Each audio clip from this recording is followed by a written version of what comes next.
talking about the pain of defeat. The pain of defeat.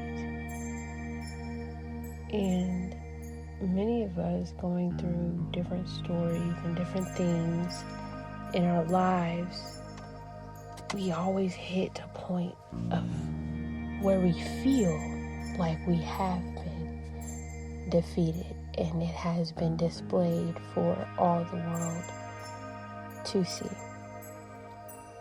What do you do with this pain? And a lot of times we internalize it or we externalize it, and the ones we love most feel everything that we're feeling, and or we end up harming ourselves internally by self-sabotaging, physically harming, or things of that nature, anything to try and get out all of the pain that we are feeling in the inside because we don't want it. And you have to understand, when God puts you in the position to experience any type of pain, it is for your growth. It is a purpose for it, and God is going to turn it into something beautiful. And a lot of times we think, God, why are you putting me through this? Why are you making me trip over all of these hurdles when you can literally just lift me up over all of them? Why? And you have to think about, there are so many hurdles that God lifted you over that you haven't even seen. You have absolutely no idea the grace and the favor and the mercy He's already given you up until that point. So when you trip over one hurdle, He just carries you over 1,000 of them, and you tripped over one and you're upset. It's all for your growth. You have to decide, what am I going to do with this pain?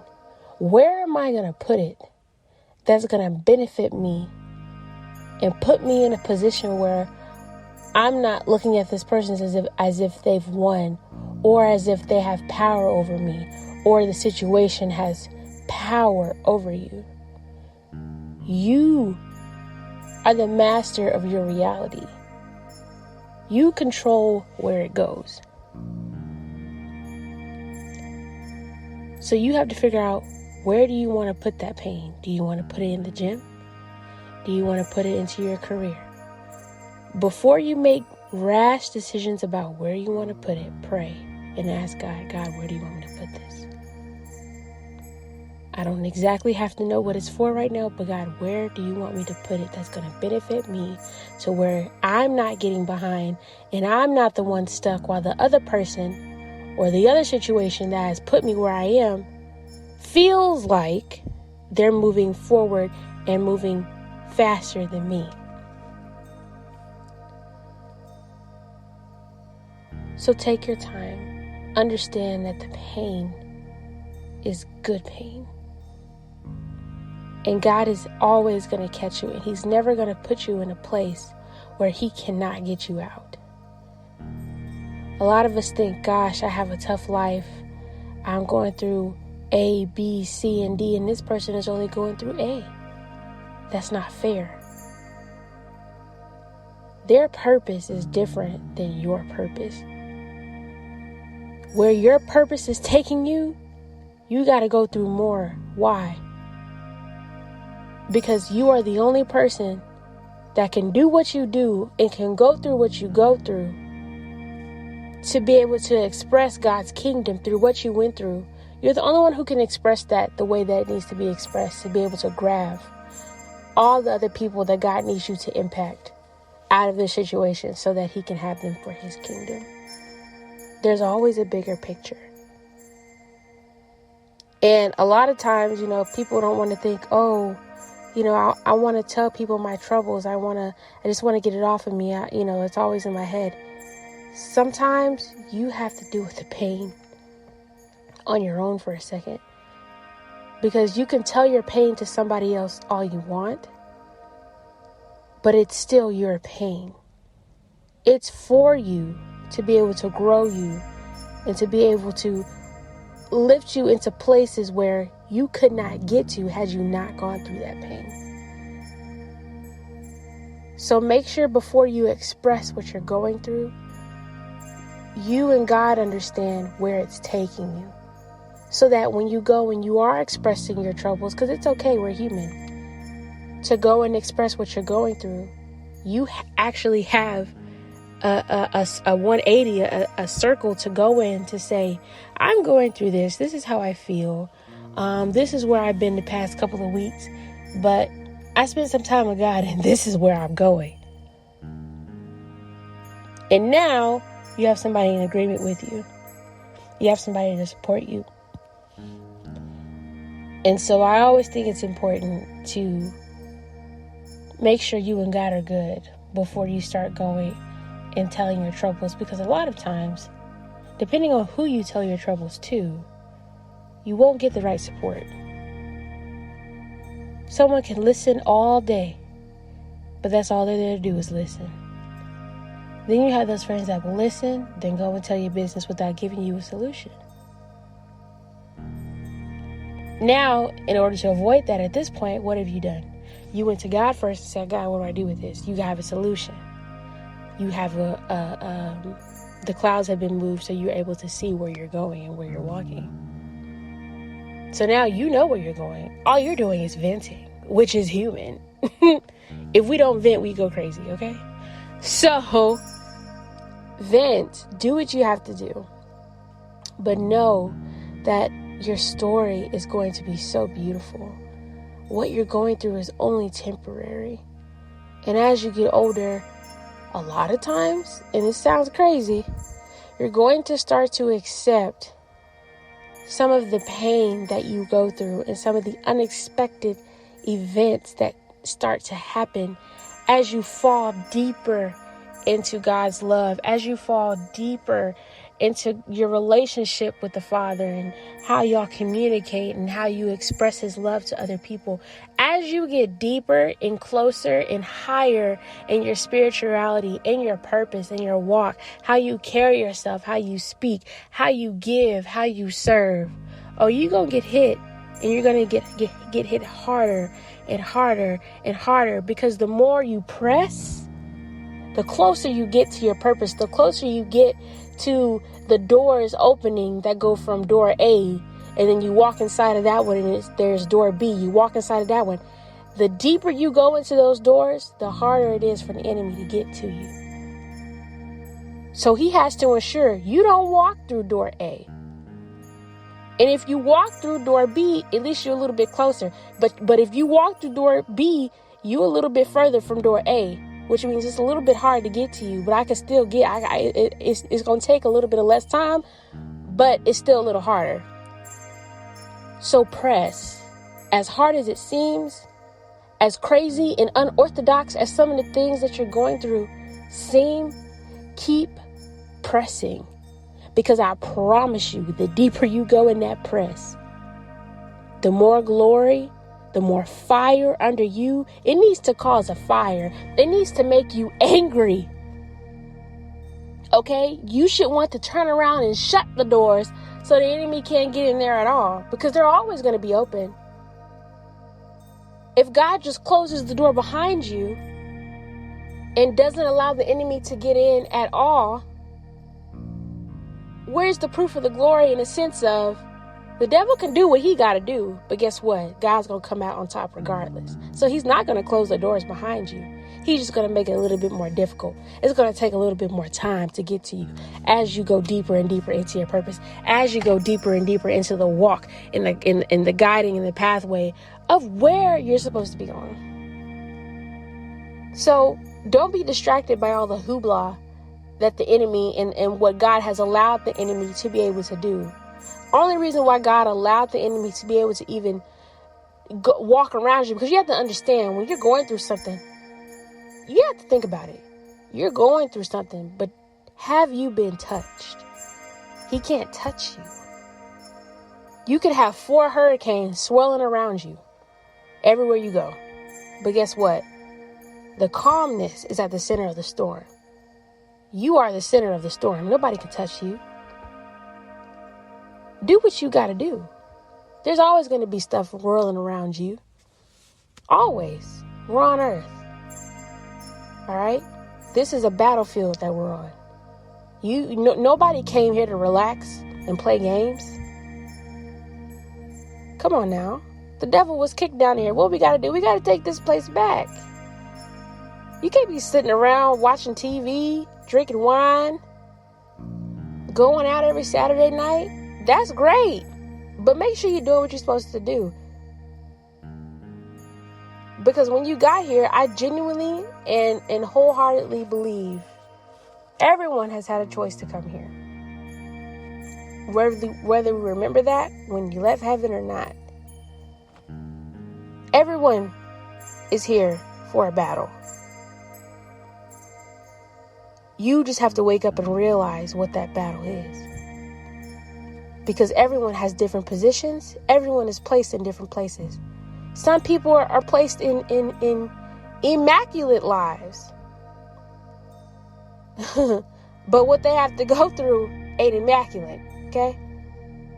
Some people have to go through the deepest trenches of some of the things that are happening in this world in life.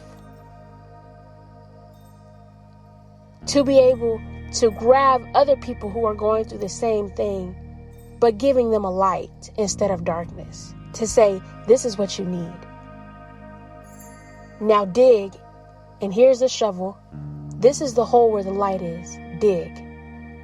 If you dig, not only are you going to find a light, you're going to find a tunnel that's going to lead you on a path of where you need to go impact other people. In your line of duty, in your line of purpose of what God's telling you to do, but you got to dig first. So here's the shovel.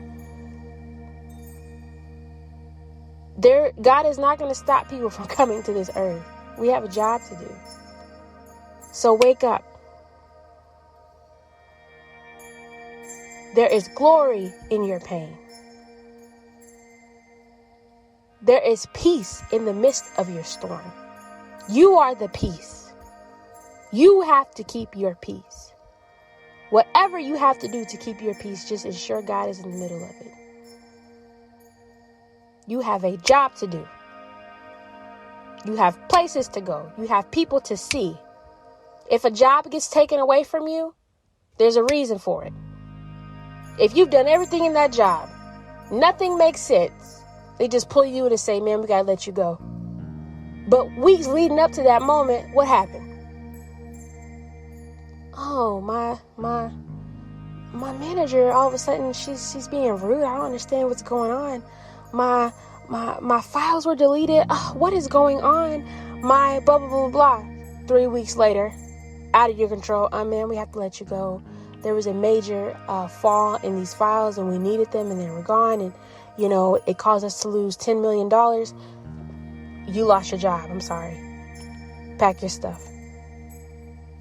Wake up. When you see favor moving, that is a sign. Favor is moving. There is somewhere else that you now have to be. You've done what you needed to do there. You've impacted the people that you need to impact. You've planted the seeds that God can do the rest on. Now it's your time to move to somewhere else where God's like, all right, I need you here. You're done. You did your job here. I need you to go here now. This is your next assignment.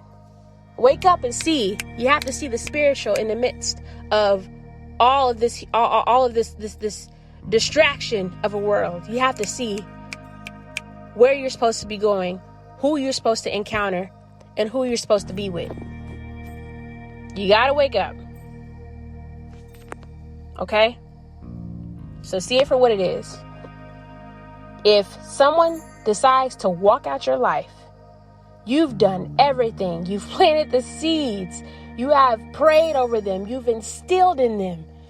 You've done everything that you can possibly do. And all of a sudden, boom, it's taken away. As hard as it is to let go, baby, you gotta let go. Let it go. Because what's in front of you is always going to be 10 times better. And you don't even know the seed that you planted to where it could come back around. But guess what? You have a job to do, baby. You got a purpose to walk in. You can't wait on people that choose to walk out your life. Because all that's going to happen is now that they're a distraction, they're going to pull you down from where you need to be walking. They're going to pull you down from where you need to be walking.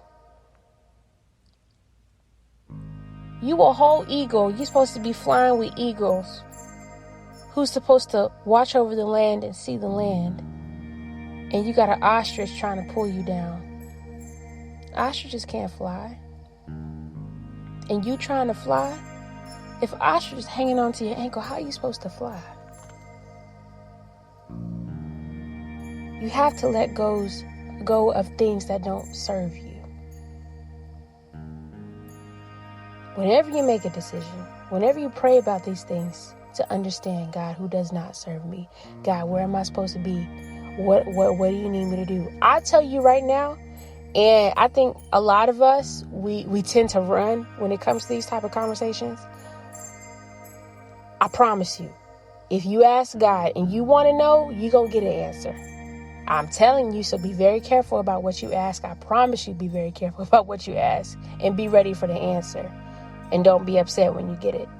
God, show me, I feel something is off and I just don't know. God, just show me what's going on with this person, God. If they're cheating on me, God, show me. God, if they're lying to me, show me. God, if they're talking behind my back and not being a true friend, God, if my family member is doing this, God, let me know. I need to see it. Oh, he's going to show you. He's going to show you. God, I need a way out of this situation. I can't do it myself. God, I need help. Hello? The door is going to open. And when the door opens, you need to walk through it. All right? He can only send so many Hail Marys. All right?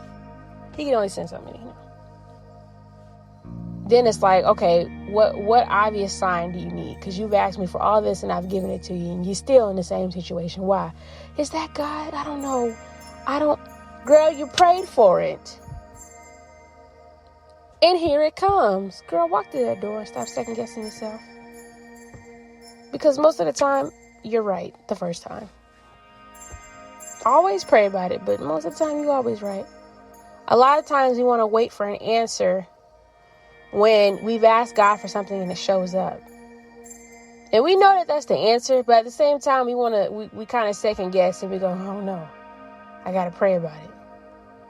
You have to understand when God tells you to move, he gives you an out that you asked for and you don't do it, you are now in disobedience. So you're delaying whatever God is trying to give you. Which means as you delay, you get further and further and further off the path of where you were walking to when your breakthrough was right in front of you. But because you decided to turn left, you happen to go all the way around 60 miles just to get back to the same place where you just were 60 miles ago.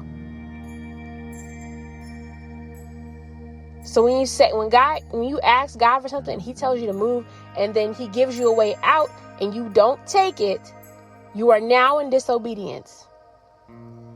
You are now not on the path of where you're supposed to be. Get back on that path.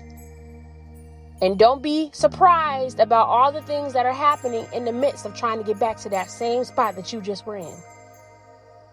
Man, I'm having to do all this extra work. I'm having to work all these hours and I just don't understand. Or, man, I'm having to, work 2 jobs or man, I'm having to, go to these meetings for church or blah, blah, blah. Understand, you wouldn't have to do all this work had you taken the easy way. You can go on path A, B, and C, and D on how you want to delay what God's trying to give you and tell you and show you. All those paths going to lead back to that same spot that you just were in when it was easy. But each one is harder and harder and harder and harder the further you go down the alphabet. Take in the wisdom of the first time. Take in the wisdom of hearing it and being certain that is what God wants you to do. Take your time. Take your time, but don't take too long. You can cry, but don't take too long. You can mourn, don't take too long. You could be angry, don't take too long. Okay? And there's this other group of people, and it's the last thing I'm talking about, but it's the other group of people where you're, a lot of time, you have a good life, but it can get kind of rough sometimes.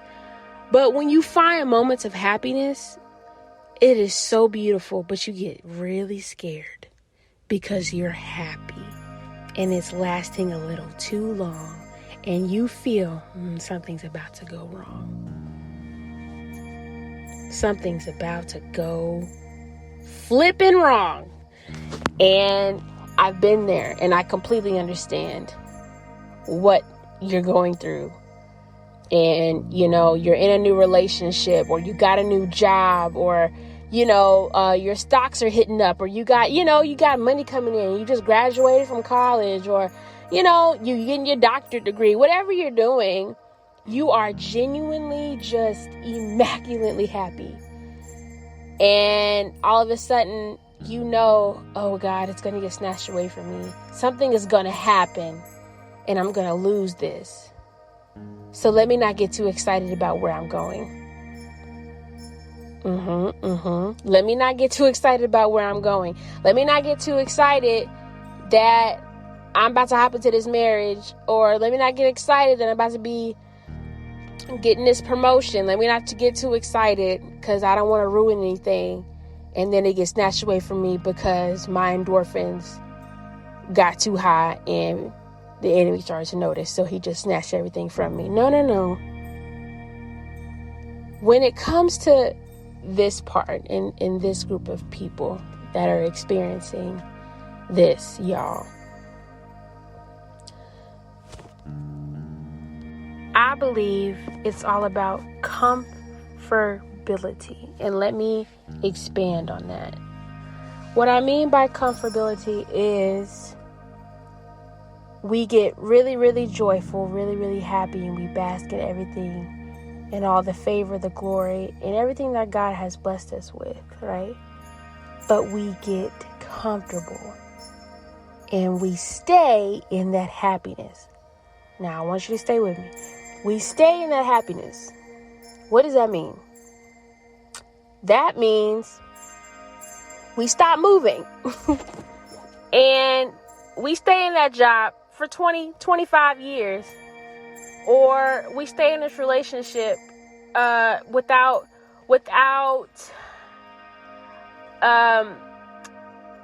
pouring into growing and expanding with our loved one and spouse, and lifting them higher, holding them accountable, setting them to higher standards. After we've reached this peak of happiness, we get comfortable. We start to settle in. Okay, let's stop going to the gym.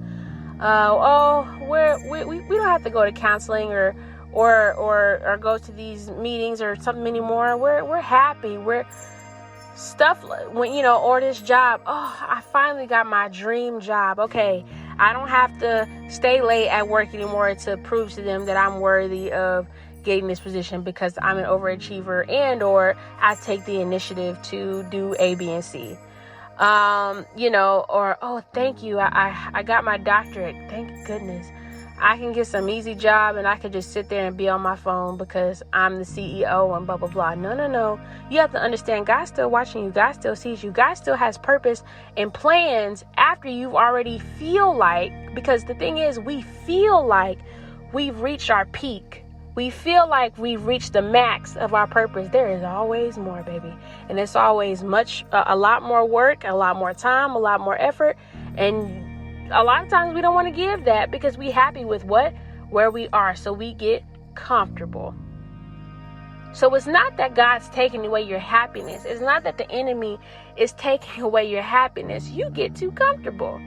God goes, oh gosh, she's really happy.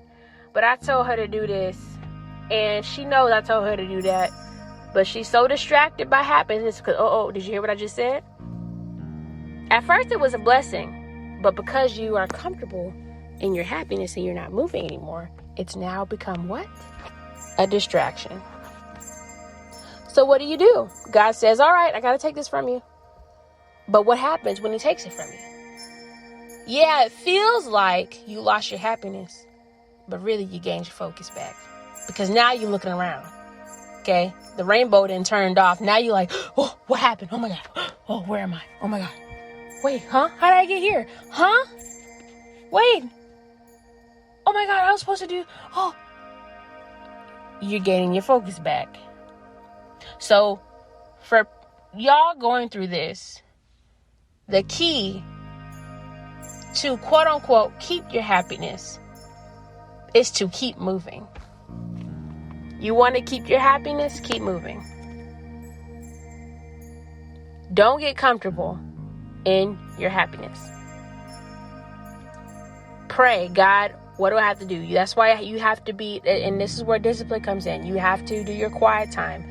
You have to set aside time to have that time with God so you are always staying on track. Because I promise you, y'all, I can say as a witness and as a person who has experienced this, oh my Lord, I'm telling you, if you do not take that time, if you do not keep God in the center in every shape and form, when it comes to ensuring that you keep moving for you, not moving for somebody else, not putting yourself in a position to support and be for somebody else, because you have to remember, yes, if you're married or you're in an engagement, etc., yes, y'all have a purpose together, but you also have to remember you have a purpose for yourself. Same thing comes with friends and best friends and co-company owners that you decided to partner with. Y'all can do everything together with whoever you decide to grow and do your purpose with, but you have to remember you have responsibilities for you. And you need to ensure that that gets done, because you have to remember you came into this world alone. You're going to leave this world alone. He's looking at what you did here. Okay? And it's going to sound funny, but this world is a simulation, honey. You strip away the veil and you see all the spirits running amok on this street, you're going to look crazy. Understand and pay attention to what's really going on. Happiness is literally a mirage. It looks good. You want to keep looking at it forever. Acknowledge that you're happy. Oh, I'm happy. Ha! Keep going. That's the best way I can put it for you. Keep going, baby. Keep going. And I promise you, you will continue to be happy as long as you're moving. If you stop, you will be held accountable. So that's all I got for y'all tonight. Keep moving, keep pressing, and God is going to lift you and carry you, and I promise you it's going to be worth it. Love y'all. Good night.